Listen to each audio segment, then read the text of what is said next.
Do you have like your third leg tattooed? Yeah. Yeah? So yeah, we did the dick sleeve, Okay. as we call it. From a personal point of view, I would like to ask you if you are natural. No, I am not natty. This is my personal opinion. I feel like you have to have some mental issue in order to want to live that lifestyle, because you're giving up so much. And chicks, they're always like, you don't know what it's like to, to bleed once a month and have your hormones all fucked up. I'm like, yeah, we do. You've not been on trend. I have my tongue split, and that's fine. Okay.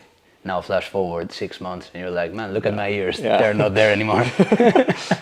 There's only like 30 or 40 year expectancy on eyeball tattoos before you go blind. I prefer women without tattoos. No freaking way. Yeah. You're one of mine.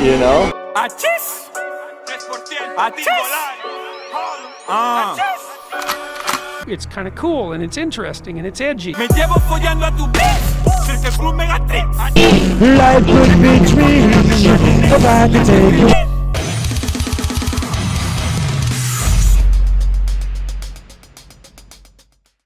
¿Qué pasa, homifelas? Bienvenidos una vez más al canal. Hoy os traigo un videazo que tengo muchas ganas de enseñaros. Tengo un invitado hiper especial para mí. He hablado de él anteriormente. La entrevista va a ser en inglés, porque él es danés, entonces nos vamos a comunicar en inglés, pero habrá subtítulos, bien en la pantalla directamente o bien en el botón de CC, de subtítulos típicos de YouTube. Tengo una serie de preguntas para él, muy variadas, algunas me las habéis comentado vosotros, otras son cosecha propia, y le voy a preguntar sobre su proyecto. Se ha gastado casi 40.000 euros en tatus o incluso más de 200 horas, tiene la cara entera tatuada y para mí es uno de los mejores bodysuits que he visto nunca en mi vida. Tengo el placer aquí de estar con Tristan. Hi, Tristan. Hi. Nice to have you here. Yeah. How's been your trip to Barcelona? Oh, it's been wonderful. Wonderful. I haven't been here for quite some time, but 2 previous times were wonderful, and it's been really nice. Okay, great. So let's talk about the good thing here, which is your amazing tattoos. When did you start your project, and what was your inspiration? Or tell us about your process at the beginning. So I think it all started back when I was in high school.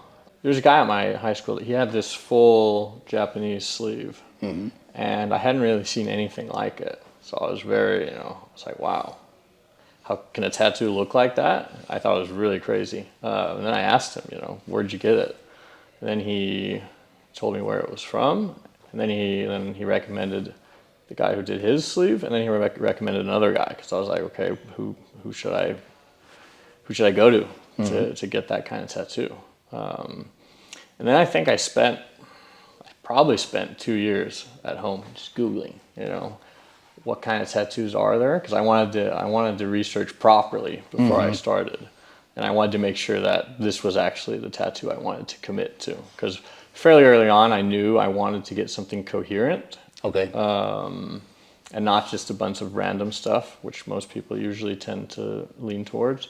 So yeah, I did a lot of research, and then I finally booked my whole left arm. Okay, so you started from that one. Yeah, that was the first one. My whole arm, left arm. Okay. Here was my first tattoo.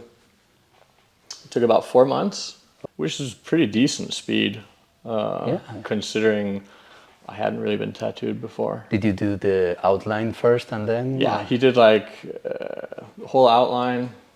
When that was done, we started putting in shading, and then we put in color at last. Okay. And then after that, I booked my whole back, actually. So you went from the arm, from the sleeve to the back. Yeah, because after talking to my tattooer, he taught me about what was the traditional way of getting a Japanese bodysuit, and he said traditionally they start with the back, and then they work their way out. So I was like, okay, well, I didn't know this beforehand, so I started on my arm, but the closest thing, to a proper start would be doing my back next. So I think like a year or a year and a half later, I was done with my back and my butt and my thighs. And then I booked for the front, because I was at this point I was a little bit skeptical. I didn't know if I just wanted to get another sleeve, Okay. and leave it at that, because that was a consideration at the time. But then I was like, a lot of people have 2 sleeves in their back. Yeah, we've all been there. Like, yeah. Okay, maybe I would just get this one because it looks cool, the contrast. Yeah, and then I could still, because I was bodybuilding a lot at the time, and I could still keep my abs and, have a nice look front. But then I said to myself, what the hell, okay? And then I booked the whole front, and then we did the front. So I was we started my front. I think we did 2 or 3 sessions of lines. So I had lines all the way down my front. And then my tattooer, for some reason, there was all kind of problems. So he couldn't tattoo me for a year. Okay. So I was running around with just lines on my stomach for a year. The worst nightmare. Yeah, it looked absolutely ridiculous. But, he didn't have time. Yeah. But then a year later, and then we just blasted it. I think we finished it, probably 3 or 4 months.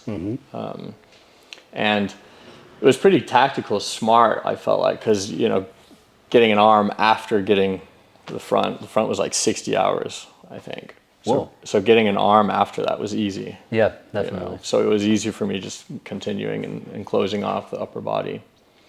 And then the plan was to get my legs done as well. We had talked about everything. We had, we knew what we were going to be doing on my legs, and I was about to book time, and he was going to find time, and then for some reason I didn't hear from him for a few months, and then he got back to me, and he was like, he was going to stop tattooing. He was going to move back to. He was originally from Australia. He was going to move back to Australia, and he was probably going to quit tattooing, so he couldn't finish my legs, and I was bummed, I bet. I was really bummed. That sucked, because then I was like, okay, so what do? Do I go to another guy who does Japanese tattoos and get my legs done by him? And I felt that was weird. Yeah. Having almost my whole body by one tattooer and then going to some other guy that does Japanese to get it finished. I didn't really like that idea. And then it's like, maybe I should just use the opportunity to get some other style, because that was another thing that I kind of felt like I had missed out on. Because when you're committing to one specific style by one tattoo artist, there's not much freedom to experiment and try out different things, which is one of the things that I like about getting smaller tattoos. You can try a million different shops, a million different tattooers. You can get a lot of different experiences. To be honest, like getting a bodysuit wasn't that much fun. Like, I felt like it was more hard work than it was pleasure. It's not. I think the same. And I love separated pieces like patchwork. I'm always saying that that's so cool. And people, as you just said, they go to different places, they have different experiences, and they kind of get different perspectives from different artists. So when you commit to a bodysuit, you're just going to the same guy all over and over, and it gets boring in some way. Yeah. Yeah, and when you get small stuff, like you walk in, you walk out, and you're done. You have a nice tattoo. Yeah. Like getting my bodysuit, it's like, okay, I'm going in every week. I'm stabbing, I'm hurting, I'm healing, for months on end. And then, okay, finally, after 4 months, my arm was done, or after half a year, my back was done. And then you continue, and then you're back to it. Yeah. So, it's way more, I feel like it's more the finished product you're working for rather than the you always feel incomplete. Like everyone Yeah. feels that when they get tattoos because they're planning to get more. Yeah. But if you're getting like separated pieces, then you already feel like a bit more complete than if you're just always halfway with huge ass like pieces like the ones you got. That's crazy. And so how was it? What did you do when you didn't know what to do after your tattoo artist quit? I was debating. I had actually talked to a guy in England that does like ornamental stuff, because I really dig like black work and ornamental and tattoos that don't have specific meaning or a visual meaning. Yeah. Just patterns. It just looks nice. Because to me, my tattoos are decorations. Okay, that was a question that I had for you. Yeah. Like if you have a lot of meaning behind your suit, or it's just more for the aesthetic and the visual part? It's just purely aesthetic. Okay. Purely aesthetic. I just like, to me, it's like wearing permanent jewelry or clothes or whatever. And I find that really appealing. I mean, of course, I can totally understand why people would get tattoos with meaning. I can totally understand that, but to me, it was just, I guess, the art in it, if you could call it that, or the handcraft. Because I feel like a lot of the time, I know my first tattooer, he pointed this out to me, like, to him, it wasn't art. Tattoos can be art, but most of the time, it's handcraft. And he even said, like, the stuff he did on me, he felt it was more handcraft than art, you know, because a lot of the images are practically, they're just straight from Japanese woodblock prints. You know, you just take most of the images straight from there. Yeah, it's imagery that has been there for years. You know, it's not like you're inventing anything new.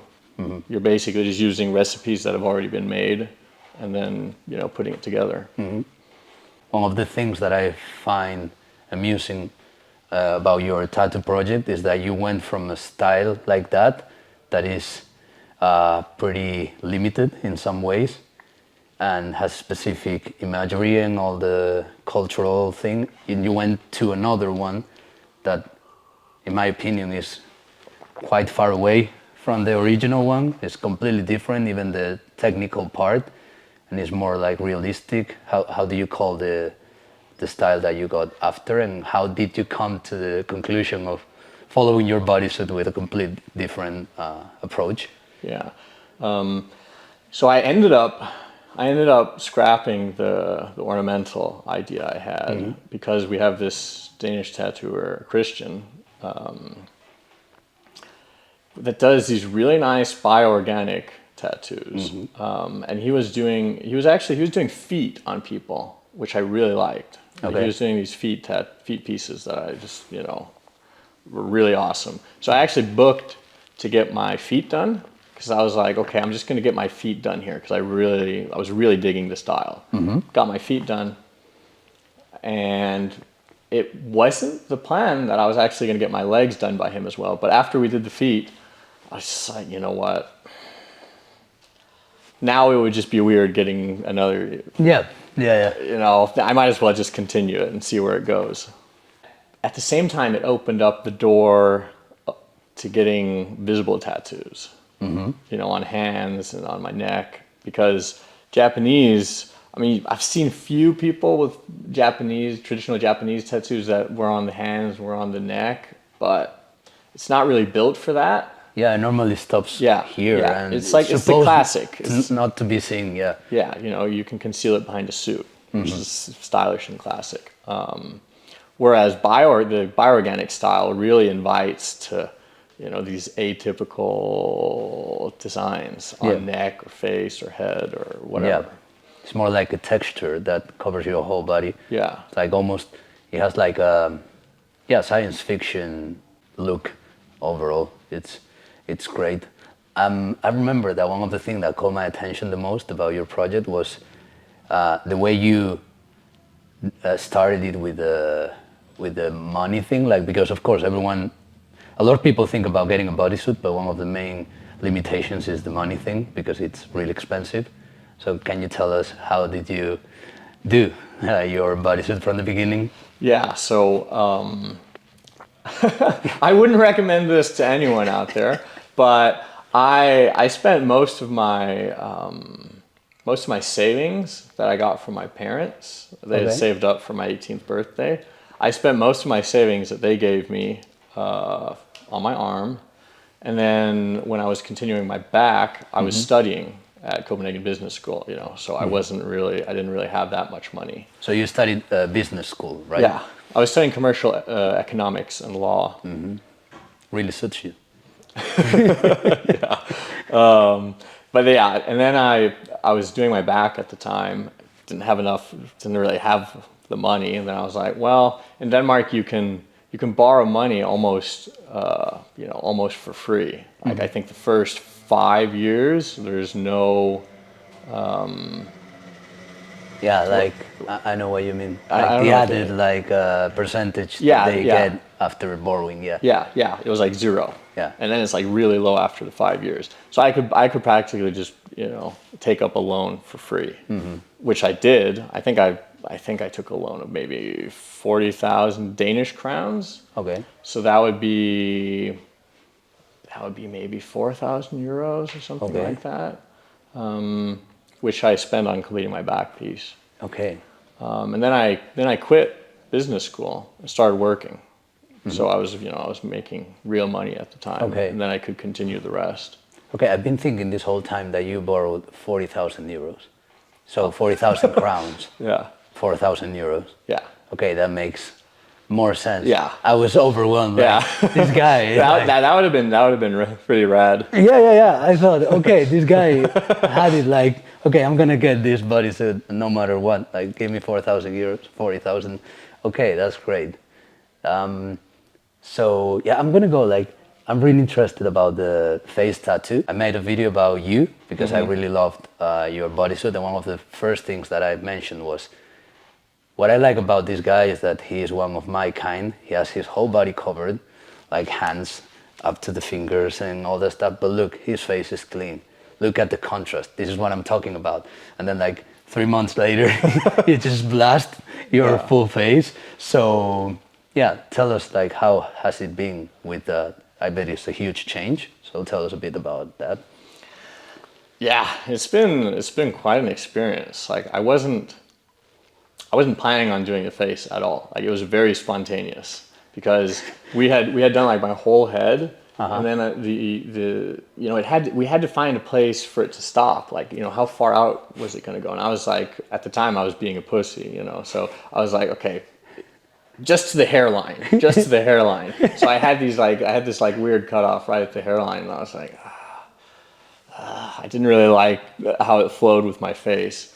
And I said this to my tattooer, and he was like, well, what about doing the cheeks? Then he did a little drawing, and I was like, that actually looks kind of cool. So we 2 weeks later, we ended up doing the cheeks. And then, I don't know, I let it heal a month later, and I'm like, I kind of don't like the way this ends, because it was like out to here. I was like, Yeah, I remember. It was looking a bit like a heart, right? Heart shape, like the... Yeah, so the first edition was actually, it was just out here. I felt that looked weird. It needed more. So we decided to do like the forehead and the chin after that. And then after that, I had like this little peak hole, this little heart-shaped peak hole, and I was like, oh, fuck, what do I do? Because this looked ridiculous. That's what I felt. And I was like, oh, okay, let's just do the rest, That's the only way this is going to look somewhat decent. And then we did the rest. So the whole thing was improvised. Yeah, pretty much. That's insane, man. Like, that's kind of the most powerful improvised tattoo that I've ever seen. Yeah, that's the thing I've thought as well, because we didn't draw the full drawing the first day. We just did the cheeks, and we weren't planning on doing the rest of the face. We were just planning on doing the cheeks. Yeah, I remember you were telling me step by step, and I thought you were going to stop way before. Yeah. But then you were like, yo, I have the final session to just close it up. And I was like, no. Yeah. Wow. So, given the circumstances, I actually feel like it turned out really well. It did. Everything fits together really nicely. Yeah. And it's been fun. Like it's certainly brought a lot of new and interesting experiences to my life that I hadn't really expected it would. Because Danish people are very, very judgmental. Okay.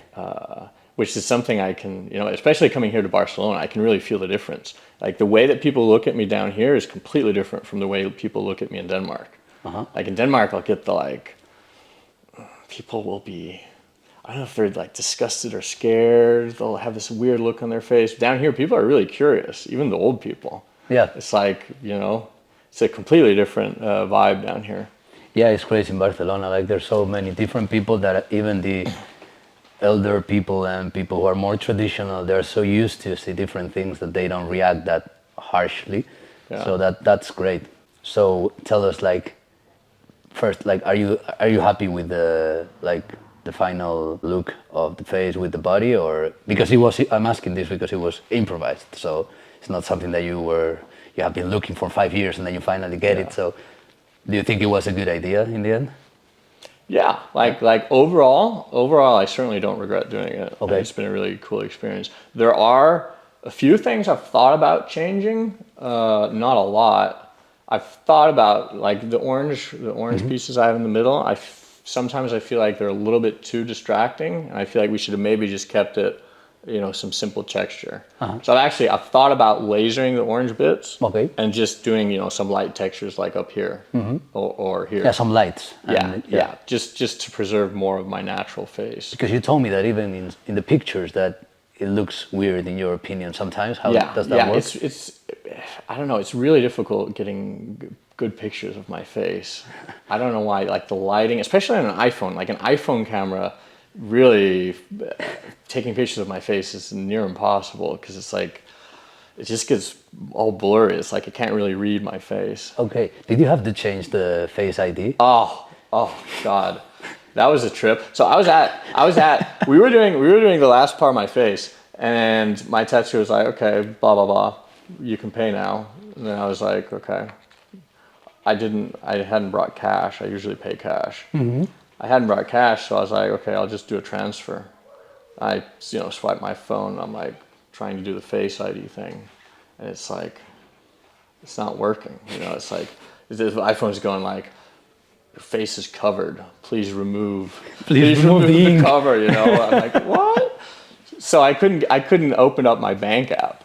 Oh. Because it needed Face ID to do the transfer. Oh. So I couldn't even pay him at the time.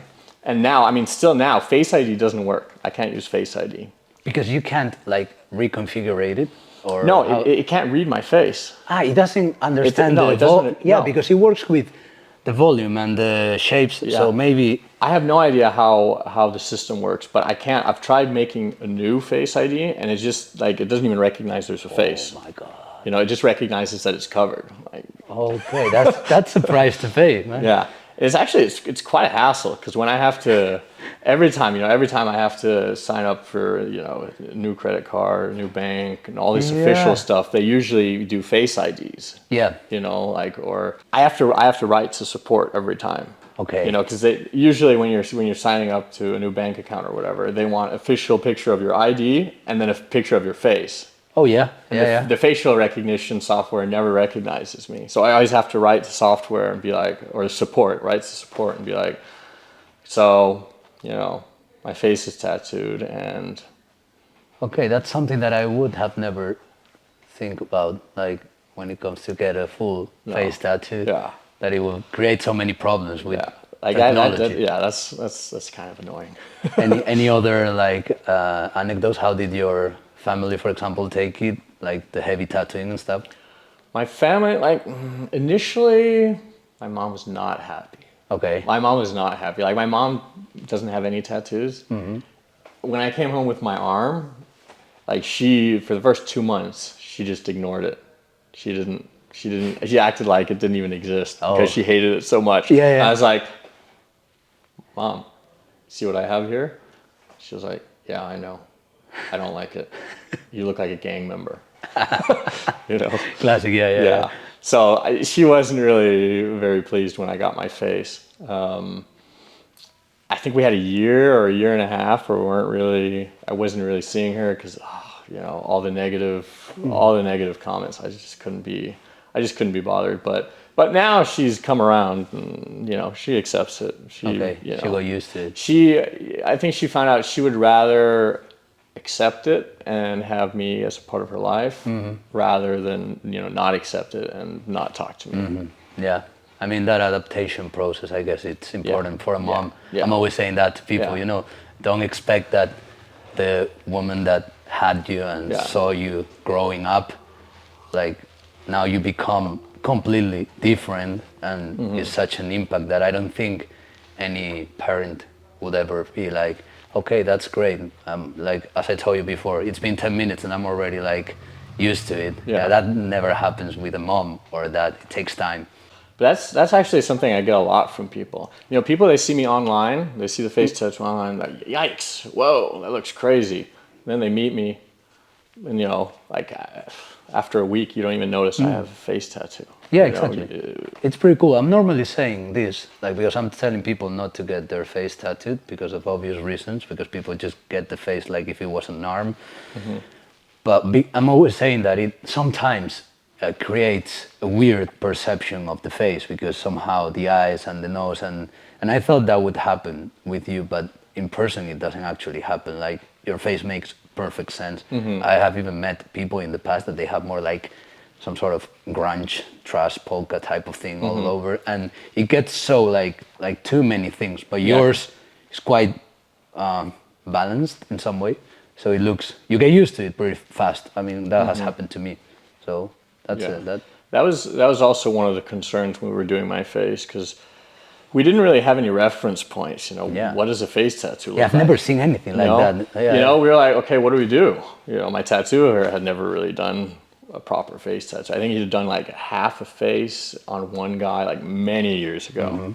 You know, and we were like, okay, who do we look at? The only person I can think of was like Zombie Boy, and his, you know, I mean, his tattoos weren't really top-notch quality. No, exactly. I mean, it still looked pretty good. He was a good-looking fella, but not really like, the art wasn't the best. You know, and I was like, you know, originally my tattooer was like, okay, we just turn your face into a skull, you know. And I was like, man, can't we do something else? Because I want to keep my own face, you know. I don't want to like become something else. I just want to complement my own face, which I feel like we did pretty well. Yeah, it worked out perfectly. So you told me before that there's an interesting reaction from people when they see your face, or they meet you in the street or in the club or whatever. Yeah, like this was something I definitely wasn't expecting when I got my face tattoo. I was like, okay, people are going to be a little bit, they're not going to want to talk to me, they're not going to want to initiate conversation, yada yada, you know, the usual, that's what you kind of expect. But after getting my face tattoo, the people that do approach me are like crazy kind, really curious, you know, really hyped, especially when I'm out at parties. You know, people are always like, that's fucking awesome, man. I love your tattoos. Even if they haven't seen me online, you know, people that just see me at the party, they'll be like, whoa, I kind of like this, man, you know. Here, have a drink. Like they show support, right? Like, like I feel like I kind of get special treatment in a lot of ways, which is really nice. Yeah, because it's a really nice counterbalance to all the online hate. You know, if you were only reading what people say online, you would hate your life. It can be draining. We were talking about that. Like you get a lot of. No, I don't know if a lot. I normally don't read the comments, but do you get a lot of like hate because of your look in the socials? Yeah, a lot. Like I've had a few articles written about me in my project. And I don't really read a lot of the comments except from on my own social media. But I was reading some of the comments on these articles. Like people are just going crazy. People are just writing the most rude shit. Yeah. I mean, it's crazy. How can people sit and write that stuff? I'm like, what? Okay. Yeah. And what surprises me is how opinionated people are about other people's looks. Yeah. You know, it's like, I mean, this is my body. Why are you so concerned about what I look like? You know, I mean, you're not forced to look at me. Yeah. I find that really interesting. Yeah, it's some sort of projection, you know, like whatever happened to them that day or that week, they're like, okay, this guy is gonna get it. You know, and I think it's the same, in my opinion, the same as the people who are extremely nice to you, because the other people, what they try to do is to congratulate you in some way, because they see in you a part of them. Maybe some of them, they are afraid of doing extreme stuff that they would like to do with their life, or something that requires a lot of courage, like you had to go on with this project, like to do it. So I bet the people who take the positive side, they're in some way telling you, man, I appreciate that part of you that went through all that process to look like this, congrats. And the other people are like, I'm not capable of doing stuff. This guy, I don't know what's wrong with him, but look at him, he's completely out of the box. So I hate him, you know, because I can't be like that in any other way. So yeah, I think it's important to think about that when you deal with hate and love, Because it's the same thing, I think, in the end. Yeah. Like, I mean, it really doesn't get to me. Yeah. All the online hate, luckily, you know, otherwise I would be in big trouble looking like this. But and this is another thing, you know, people are always like, it's ugly. Why do you want to look like that? And, you know, and I really want to point this out to people. When I got my face tattooed, I wasn't expecting. The goal wasn't to become prettier. Okay. Like, I wasn't trying to look good. I wasn't trying to attract, you know, positive aesthetic comments from people. Yeah. I feel like it was more. I mean, I primarily did it out of curiosity. You know, what would it look like? Mm-hmm. You know, it's sort of like testing boundaries with the human body. I would rather have it be interesting. You know, make people think, make people wonder. You know, I'd say that was more of a goal than, you know, looking attractive. Yeah, I didn't have any expectation of it being, you know, looking good by any normal. Yeah, standards. that would be delusional. Yeah. That's good, because that shows a healthy approach. You know, because some people actually think this guy, well, he was trying to look. Why would you want to look like that if it doesn't look like handsome to say like that? Yeah, that wasn't the point. The point was to test something or to look different or another approach that is not looking better. I'm always saying, like, if you really want to look handsome and attractive to people and nice, don't get any tattoos. Yeah, Then you get, exactly. That's the perfect thing to do. Yeah. That's why it's important to know why you are getting those tattoos. Like, what do you want to do with your life? Because some people don't expect that. Some people get something like you, and then they're like, society criticizes me. And it's like, yeah, what did you expect? Like, have you seen a lot of people looking like that? Yeah. They don't look like that for a reason. Not a lot of people can handle that, you know, that pressure in some way. It's crazy, man. Like, I think you have done a really, really, really good job. Like, can I ask you, with the girls, for example, like, how has that changed? If it has changed in a way, did they approach you? Are they scared of you? Like, in a way. So the deal with women is pretty funny because, like, I usually call it, like, it's sort of become an automatic filter. You know, it starts off all the boring girls, or it scares off all the boring girls, and then I'm left with, you know, what I feel like are all the interesting girls. Yeah. Who aren't prejudiced or scared, and, you know, have all these weird ideas.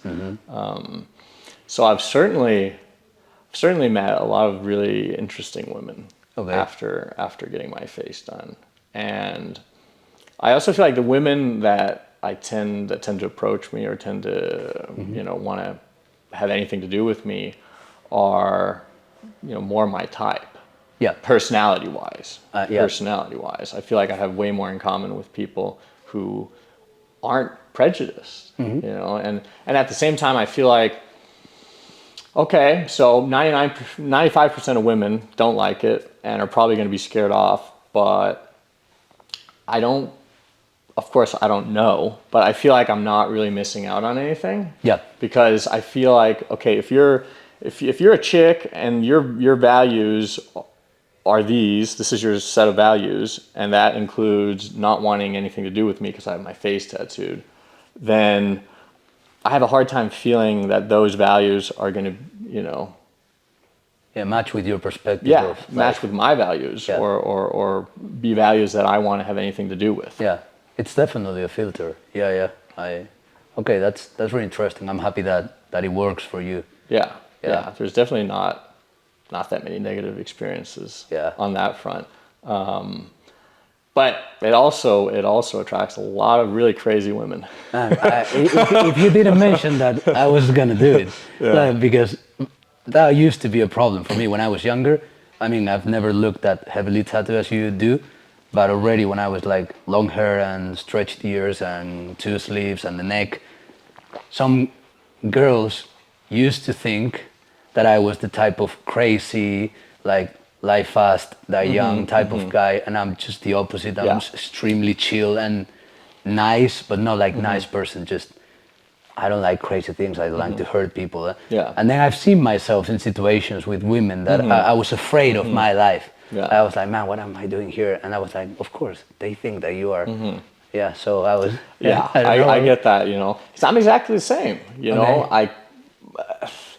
I'm more of a nerd. Yeah. You know, inside, personality-wise, I'm way more of a nerd. Chill, you know. I like staying at home watching movies, you know, etc. Yeah, going to the gym and like, you know. Yeah, you know. I track a lot of women that I don't know.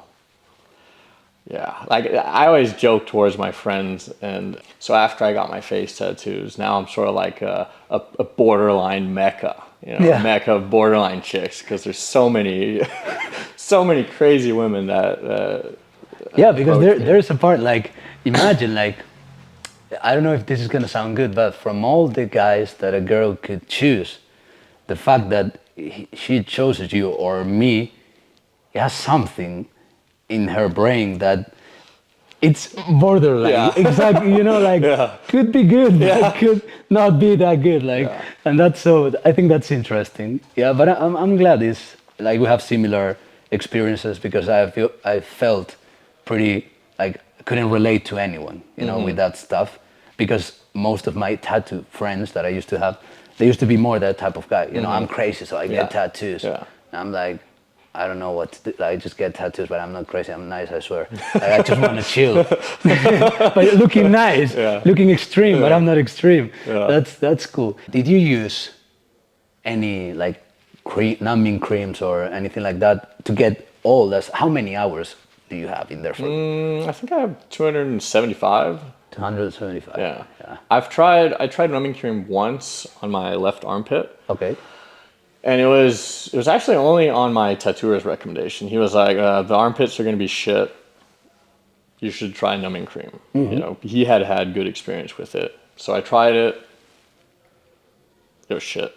Really? It worked 20 minutes, and then it hurt 10 times as much. Oh yeah. And the healing got completely messed up. Oh really? Like I have so much scarring. It's sort of like my, like, I don't know, it's like my skin just died. Yeah. Like, yeah. I've heard stories like that. Yeah. I used one once and it worked out pretty well.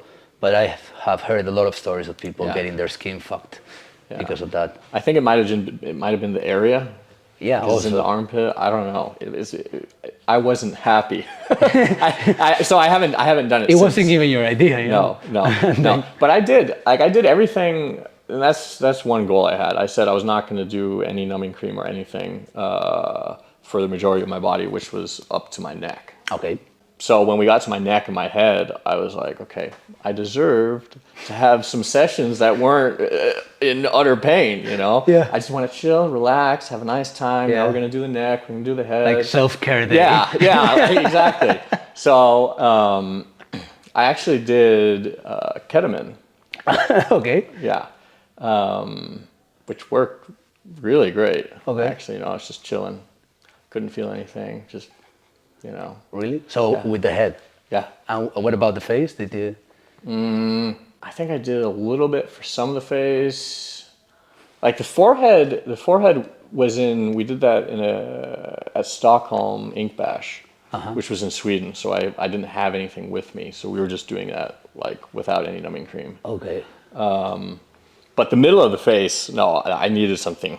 The middle of the face was crazy. Like around the eyes, the swelling got so bad I couldn't even, like I could see 40% of my eye after we were done. Oh. So I honestly don't think if I wasn't doing ketamine when we did the middle of my face, I don't think I would have done it. I wouldn't have done it in one session at least. We would probably have done it in like 1 hour sessions maybe because the swelling was so, and the pain of course, was so intense. And that would be so traumatizing because when you get a session that fucks you up, then the next one is even worse, and then that was a smart move, I think, for that kind of goal. Now I remember, you got your face tattooed in Sweden, you said? Some of it, yeah. Some of it. We did one session in Sweden. Because tattoos, like tattoos that are visible, are illegal in your country? Yeah, tattoos. In Denmark, so this is a really weird law, and I don't really know why we still have this law, but tattoos that cannot be covered by a shirt, by a long sleeve shirt, Okay. visible tattoos beyond when you're wearing a suit, apart from the feet, are illegal in Denmark. So, or they're illegal to make. You're allowed to have them. It would be really weird if you weren't allowed to have them. Yeah, because but they're illegal to make. Okay. So you can get fined, and people have gotten fines. I haven't heard of any in the recent years, but like 10 years ago, people were getting fines for doing tattoos on hands and fingers and face and neck, etc. Man, that's insane. Yeah, and I think that's actually I think we're the only country in the whole world that has that law. Yeah. Why is that? That is crazy. And then I'm living in that country with all my... Yeah, you're like the most illegal thing in there. You told me before that you have had some weird experiences going to clubs and stuff because of that reason. How does that work? So Danish bouncer laws at nightclubs are like really Nazi. So like I can't go to any nightclubs. If there's a bouncer at a nightclub, I can't go. Oh. Because of visible tattoos. Because in the Danish nightlife, if you have visible tattoos, you are a gang member, according to the bouncers. Wow. Yeah, you're a troublemaker. That's what they... Yeah. I think that's the reasoning behind it. I bet no one believes, like before, what you're saying, that could happen in a developed country like Denmark. Like, you can't go to clubs. Yeah. No, that's a legitimate thing. And it's not even just clubs. Like, I can't even go to, we have like this national sex convention, which I'm not allowed to go to either because of my face tattoos. Okay. Which is completely absurd. I bet you have discovered that by trying. Yeah. I stood in line for 40 minutes and then, it was cold and we were pretty pissed. And then we come up to the bouncer and then he's like, "It's not happening today, guys. I'm sorry. Face tattoos are not allowed." Wow, that's crazy, man. That reminds me of the old times in my hometown when they were like, "You can't get in with long hair," and I was like, "What the fuck, man? Like, what's the point? Just let me have fun, But this is like, okay, no face tattoos. That's completely insane. Yeah, but I knew this beforehand. Okay, I'm not really I've never been the big clubber. Okay. What about festivals? I've seen that you have been few festivals at least. I love going to festivals. Yeah, me too. And that's one of the places I actually can go to. Okay, so in there's no problems with that. No, not in Denmark. Normally they are more free. They don't care as long as you pay the ticket. Yeah, I don't think there's any festivals I can't go to in Denmark. It's primarily just nightclubs and some restaurants as well. Really? And bars. Yeah, we were 5 guys. We had ordered a table at this restaurant. It's a restaurant/bar. It turns into a bar later in the evening. We had ordered a table to eat. We came at like 7 o'clock. It wasn't even late. Come there to eat. Go up to the bouncer and he's like, "It's not happening. It's not happening, boys. I'm sorry. You have visible tattoos. It's not going to happen." Were you the only one, and there were more people with tattoos in your group? I think one of the other guys had a little tattoo behind his neck. It was because of him, I bet. So we were like, "Okay, we'll find somewhere else." And he was like, "Okay." So they just lost like 5 people for dinner.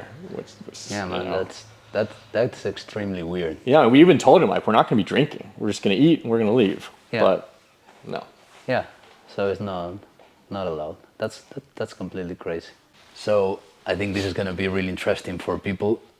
Can you make like a top 3 or top 5 most painful spots to get tattooed from your experience? From my experience, I'd say middle of the face. Okay. And the back of the head. Okay. I'd say that's like a split first. I think if I had to get one of them tattooed again, I'd rather get the back of my head, even though it was like, oh man, that was the worst. Okay. That was the worst. But the swelling around the eyes and all that made it really unbearable. Yeah. Pain wise wasn't as bad, but the swelling on top of the pain really made it shit. So like out of the normal places, I think number 2 worst spot was the middle of the chest. Like the sternum? Yeah, solar plexus Yeah. and up. God, that was not fun. Then feet. It's probably my third most painful. God, yeah, they swell a lot as well. Man, I'm so afraid of. I had to get them, I bet, sooner, and You don't have your feet? no. Oh, I thought you did. No. Oh, And yeah. I always knew that that's gonna be terrible, like Yeah. because my feet are like skinny feet, and then I'm like, that's gonna be like painful as fuck. Yeah. Yeah. So when don't do like I did. I got my right foot done Wednesday. Then I got my left foot done Thursday. Yeah. And I was working as a waiter at the time. Yeah, I had two 12-hour shifts, Friday and Saturday. Oh man. And I was like, I didn't know the swelling was going to be that bad.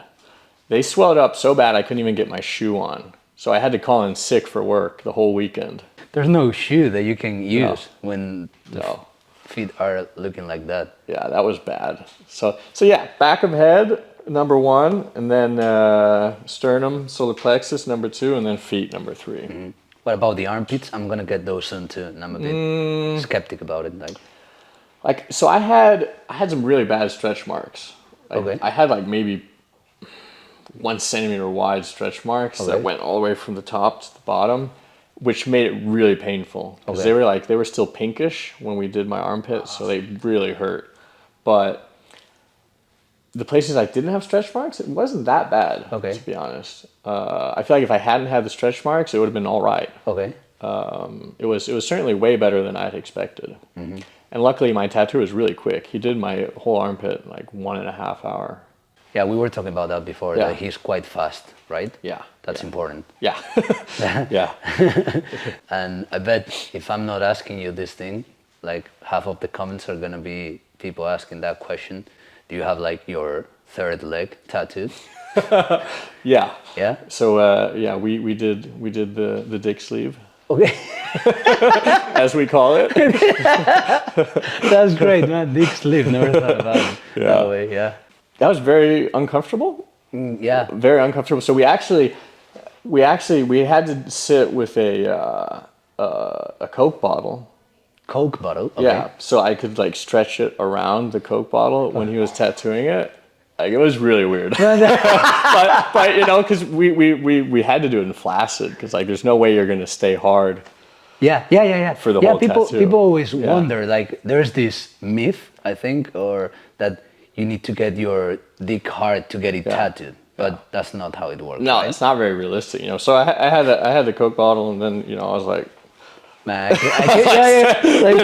yeah, just stretching it. Yeah. fuck. It's one of those moments, like when I got the sides of my butt and I was fully naked in there, I had this moment of clarity in my mind, like, okay, all my life decisions have taken me here. And you kind of think about it like, this is kind of great and somehow bizarre. So I can't imagine when you're having your dick stretched on top of a Coke bottle, like you need to have some intrusive thoughts like, where am I heading to you know? What am I doing? What's going on right now? How did I end up here? Yeah. You know. Well, that's... But I mean, it was pretty fun. Okay. You know. What about the pain? Maybe like 6 or 7 out of 10. Okay. You know, it certainly wasn't the worst place. It really pinches, but I would say it was more uncomfortable than painful. Okay. If that makes sense. Yeah. Because the pain is different down there. It's like really this pinching feel. Is it traditional or bioorganic? Bioorganic. Imagine the traditional sleeve, like Japanese there.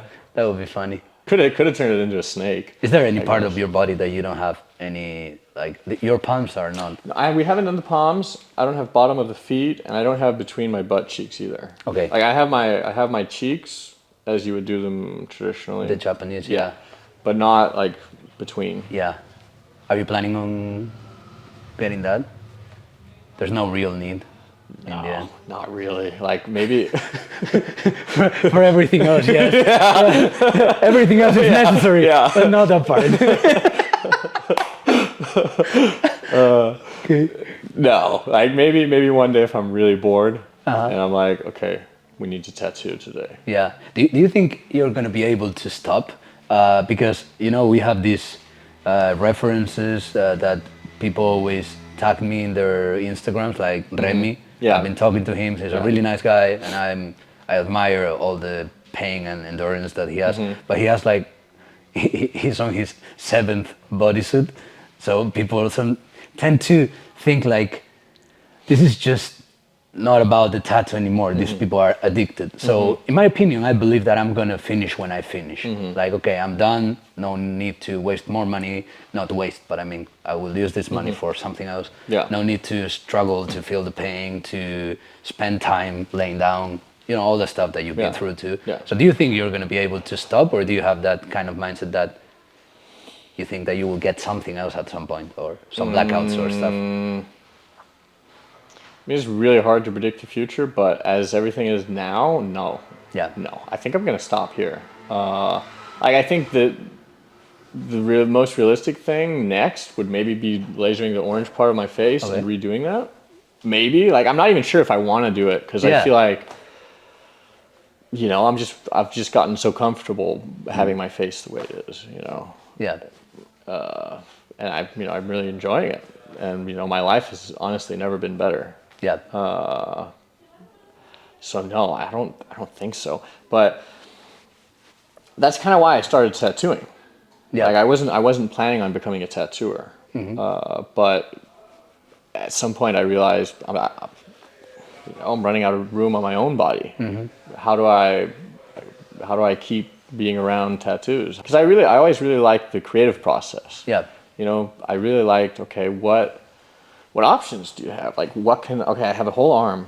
I can get like 10 different motifs, you know? And I always like, okay, I can pick this and this color and this. And yeah, the creative process was always really a big part of it for me. But luckily I get that part satisfied when I get to tattoo other people. Oh, that's great. I had this question that we tend to fool around with it, like, how are you going to be able to find a job with that look? We always say that to each other in the channel. So you're the perfect example of that question. Like, people might be wondering, like, what does this guy do for a living? Yeah. So you're a tattoo artist, right? Yes. And it honestly really surprises me, because like on my own social media, I get so many people like, oh, you've ruined your life. You're never going to get a job. You know, like, I have a job. What do you mean?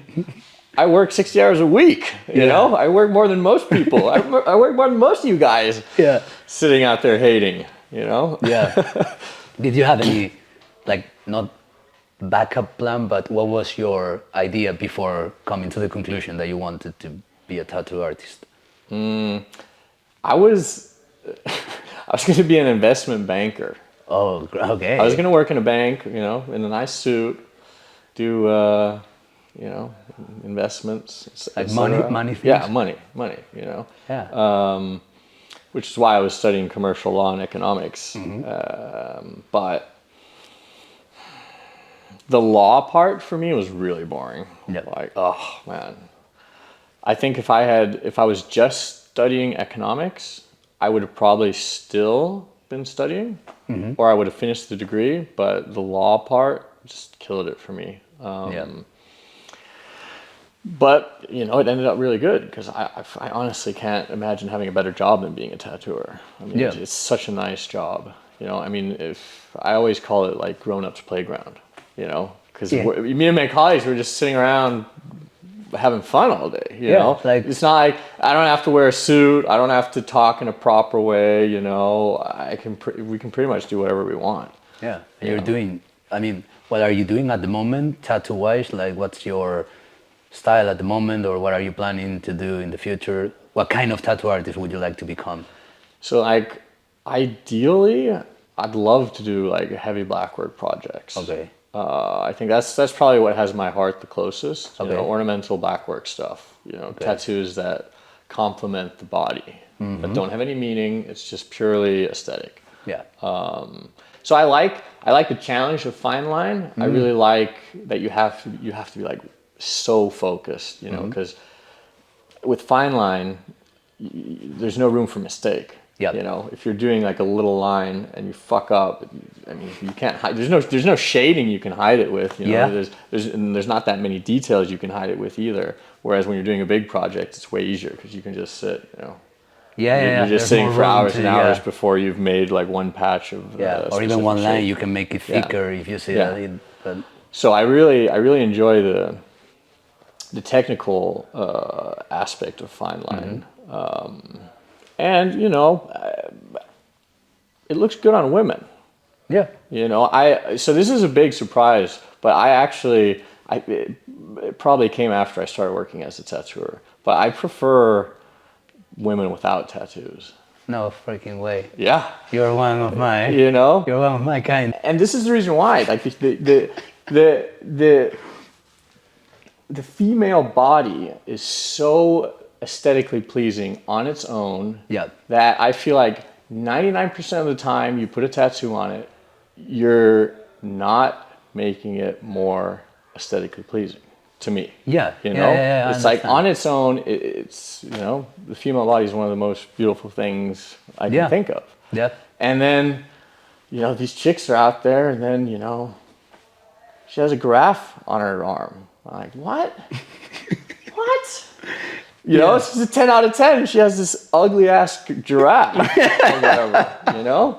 Yeah, I What get are the you point. doing? What's going on here? I get the point fully. It might sound harsh, and I think sometimes it might sound even hypocrite from someone else's perspective. But we have never talked about this before, you and me. And I have made comments about this in my channel, but I mean, it's not in your language, so it's crazy that you're telling me that too, because people tend to think that what we would appreciate from a romantic sexual attraction, whatever you want to call it, would be a fully covered woman. Like in my case, I really appreciate when people are nicely tattooed. Yeah, same. It's like if I would meet a girl that has a project like yours, which is the opposite that I normally try to look for in a woman, I might end up loving it probably because I appreciate the art and it's pretty nicely done. So everything together is like a new combination of something. But normally or in my case, I see a lot of like patchwork or like uneven things, and I kind of agree with you personally. I appreciate the art sometimes, but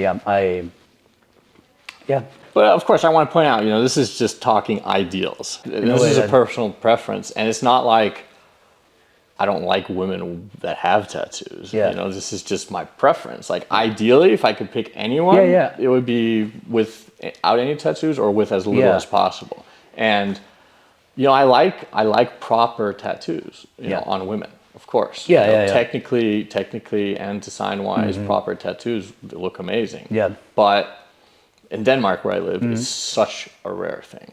Yeah, like, it is a rare thing. You hardly ever see that. It's usually just really bad technically and design wise. You know, tattoos. I'm like, okay, it would be better off if it just wasn't there. Yeah, because to be honest, like it happens the same with guys. Like I don't like guys from a romantic point of view, but same, like when I see a guy that is properly tattooed, like you, then I'm like, fucking hell, that's incredible. But normally, most of the guys that I meet with tattoos, it's not that I'm judging them or that I believe that only my tattoos are the ones that are cool. But normally I don't like guys with tattoos either. You know, I only like really good tattoos, and you see more of them nowadays. But it's not a common thing. People commit too many mistakes, and me too personally. Like I have a blackout arm, and this is also covered.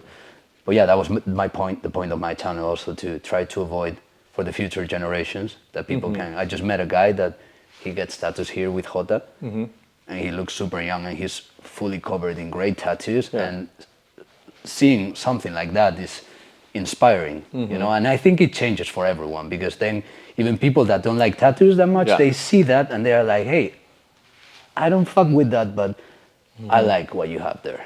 So that's the main point. It's not about women or guys. It's like, we would rather see something that is nicely done. And related to the fitness thing, because you're jacked and you have been always in great shape. And I remember seeing pictures of you without the tattoos, and you weren't really like bodybuilding and stuff. how has it been? People ask me a lot, like how do you do? You know, if you get tattoos often, when do you work out? Like, how do you keep the diet? How it's been for you? So my tattooer was pretty large. Like, he was like, you can go work out the same day, you can go do your thing.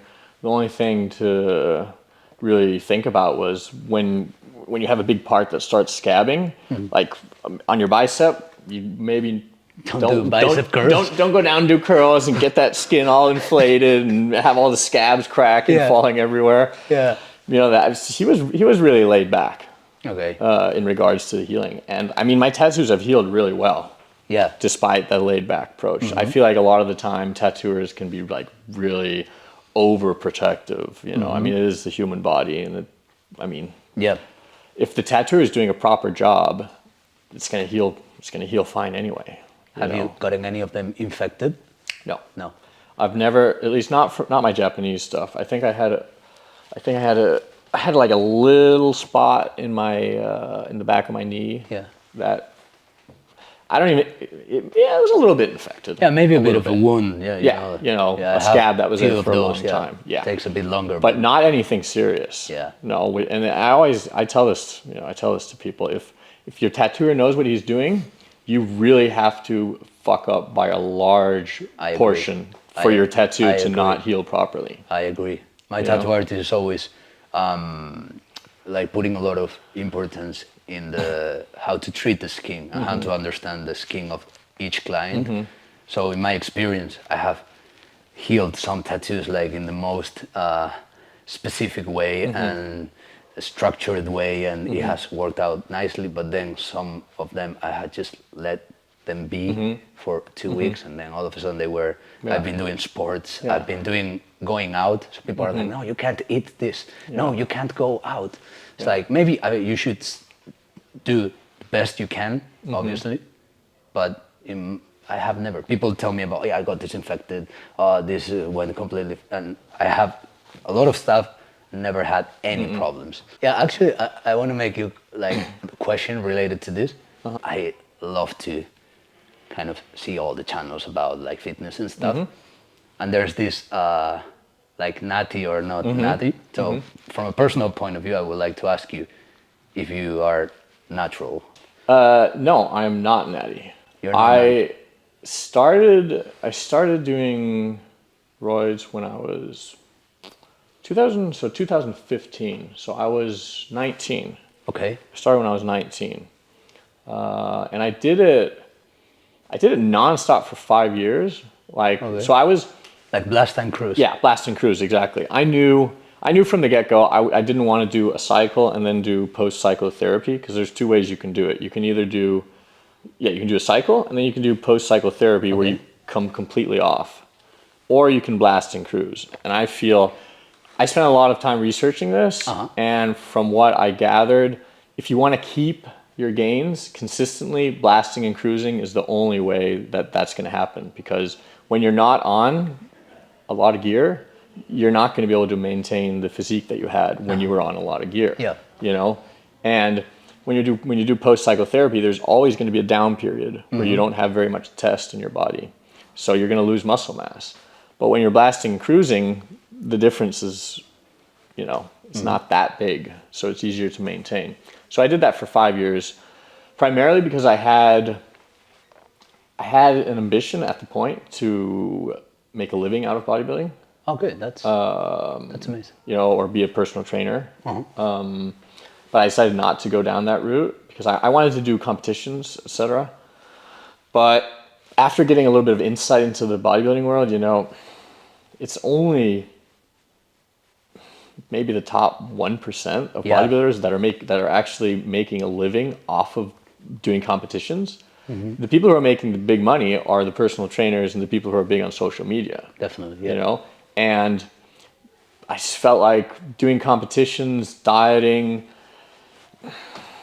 So this is my personal opinion. I feel like you have to have some mental issue in order to want to live that lifestyle, because you're giving up so much. Yeah. You're giving up so much of what's out there. There's this huge world so much you can explore and do. And when you're competing in bodybuilding, it's sleep, food, workout, food, sleep, you know? Yeah, nothing else. That's the Literally. only thing you can do. I couldn't go out and be social. I couldn't do anything because I had to keep, you know, Yeah. eating, training, not drinking, Yeah. you know, not doing all this stuff. And I just felt like it was, and for what, you know, and for what? To win some, I was planning on competing, you know, it was just going to be this silly competition where I get a bag of protein bars, you know? So I'm like, okay, I might get a medal and I might get a bag of protein bars. You know, I'm going to be spending what, 5,000 euros on my contest prep, maybe more, probably more.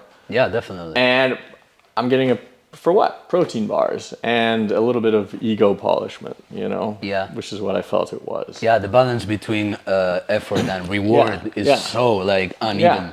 You know, ideally it would just be better working out, enjoying your life, getting big on social media and, you know, selling personal training or whatever. Yeah. You know, I feel like that's a better way to make a living off of that, if that's what you want to do. Yeah.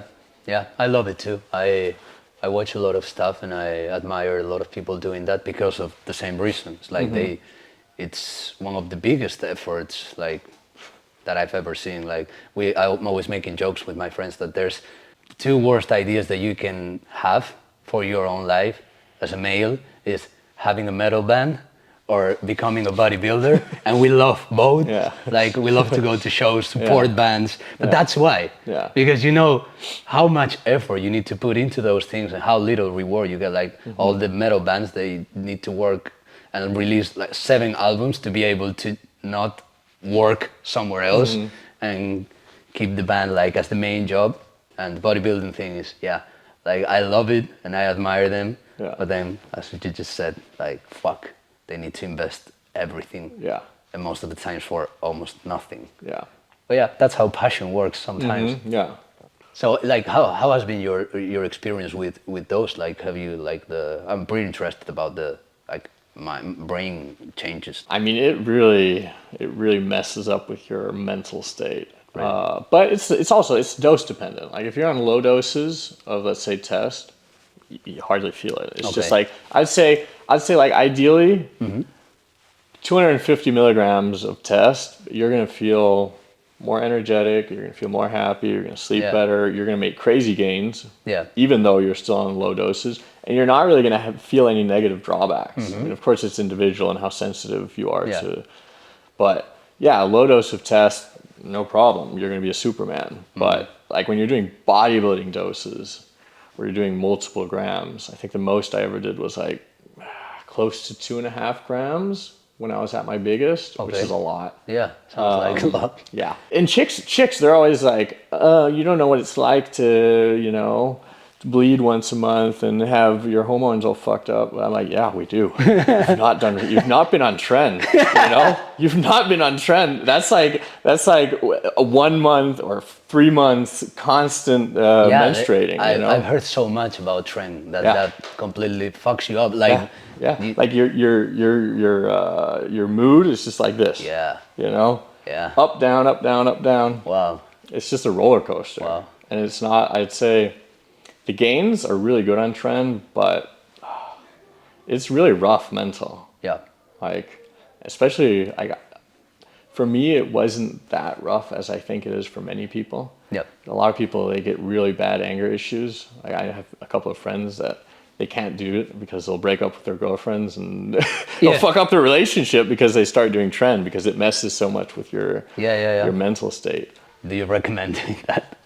No, I wouldn't recommend anyone taking steroids at all. Yeah. Even friends and people I know personally, I always tell them don't. Like I encourage people not to do it. Like by a large margin. Yeah. Like don't do it because most likely you're going to end up having to do it the rest of your life. Yeah. Having to deal with, you know, issues for the rest of your life. Yeah, I understand. And like, are you planning, I think I asked you this before, like, are you planning on getting some body modifications? Because people tend to think that that's the next step always. Yeah. No, Again, I don't know what the future brings. These questions are I don't know because what people change, you know. Yeah. But yeah, From where I am right now, no, I don't have any body mod plans. I'd like to maybe get some more piercings, but okay. no, not anything crazy. You know, I have my tongue split, and that's fine. Okay. Now flash forward 6 months, and you're like, man, look at my ears. Yeah. They're not there anymore. That would be awesome. But how many sessions in a row have you gotten, like the maximum amount, if you have done that? 2. 2 only. days in a row. Okay. That's it. Yeah, like we never did anything crazy. Yeah. The guy who did my Japanese stuff, he only did 3-hour sessions. Okay. 3 or 4 hour sessions. Okay. So I think we did for let's say back, front, arms, like 40 or 50 sessions, I think, 3-hour sessions. Wow. Yeah, it was a lot of sessions, you know, and it was kind of, he did this because he felt like most people can tolerate 3 to 4 hours, and that's when they start that's not sitting well, and also his concentration, you know, falls. And after I've started tattooing, I agree with this. Like, it's rare that I have people in the chair that I'm tattooing that can sit properly for, let's say, 5 hours. Like, most people, they start struggling after 4 hours. Yeah, I have handled like twice as that, but 4 hours is always like... That's the comfortable threshold. Yeah, it's when you start feeling tired Yeah. and exhausted. Yeah. Like, Yeah. wow, I don't know how many more I have left, but 4, it's being like already, I could go home. Yeah, and there's another part to it, because like this, depending on who you are, of course, and your skin, but like the skin gets more difficult to tattoo in after many hours. So your client might be able to sit still, but the technical quality of the work you're putting in after maybe 6 or 7 or 8 hours is not going to be the same as, you know, when the skin is fresh and not all beat up. What do you think about like eyeball tattoos? Have you ever thought about those? No. So I'm not sure if this is true, but I met a guy at Boom Festival last year, and one of his friends had an eyeball tattoo, and the guy who did it on him, he said that there's only like 30 or 40 year like expectancy on eyeball tattoos before you go blind. I don't know if that's true. Yeah, me neither. But the guy who did it on him, he said that he should expect to go blind after maybe 30 or 40 years. What a deal. So that's definitely not something, if that's true, I don't know if it is. But me neither. I'm definitely not going to do that. I know it can be problematic in some cases, but I never heard that, but worth like at least checking, you know. Yeah. I think there's no information about that anyway, because that's a minority thing. But that's something, that's great, because maybe people would like to dive into that before they commit to that. But I don't want to get my eyes tattooed. I feel like that's too extreme. You know? No, but of course, that's why I was asking you, because I even think like I'm not that much into body modification, but the two things that I find sometimes cool, but like for like tongue split, as we talked about before, it's nice because you can't see it, and the eyes sometimes they look like they give you that science fiction look. They're badass, but it's like I feel like that's where the human part of you really leaves your... I find it disturbing in the end. That's why I was asking you, because, you know, it would fit the bioorganic look, but then you will lose your humanity in some way, and that's not nice. So I think like I could be talking to you for like 7 hours more about tattoos and stuff, but I think I have covered all the points and interesting things. I don't know if you're thinking about something that you would like to mention that I have forgotten, because then when I get home I will see the most obvious question that I forgot to answer, and I'll ask, and I'll be like, no man, well, but I think everything is covered. I think we touched most of what I feel is essential. Like I still don't know how to pronounce your surname, like how... Weigelt. You were right. I was talking with Manu, like I always say weird stuff. I don't know why I didn't ask you, but every time I mention you in some like video as an example or something, Then is when I think I need to ask this guy how he pronounces his own surname, because I hate people who pronounce things in the wrong way, and then I'm doing it myself, and I'm like, man, you don't want to be like that. I'm gonna switch for a second to Spanish, and then we say goodbye and all the stuff. Homie fellas, muchísimas gracias. Si te has quedado hasta aquí, eres un pro. Espero que os haya gustado la entrevista. Os voy a dejar las redes sociales de Tristan Weigelt. ¿Es that nice? Yeah. Y debéis pronunciarlo así a partir de ahora, ya que es la primera vez que lo pronuncio bien. Seguidme a mí en Instagram también. Él tiene 2 páginas, la de la suya personal y la de tatuador, la artista de tatuaje. Gracias a Jota, porque nos ha dejado Sija mientras él trabaja ahí para que hagamos la entrevista. Jotita, has tenido un día ahí de trabajo duro, por lo que veo, aún no ha salido, que son las 8:30 de la tarde y sigue tatuando. Seguidlo a él también en Instagram, en breves me toca a mí. Gracias a Manu, que lleva ahí más de una hora al pie del cañón, a doble cámara. Metedle like a esto, compartidlo, yo creo que es muy interesante. Espero que no haya sido muy complicado leer los subtítulos y tal. Y si no, pues poneros las pilas con el inglés, a mí que me contáis.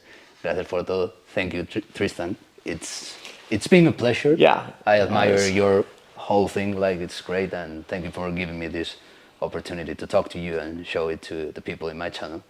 Coolest guy ever. Well, it's been my pleasure, man. Great, awesome.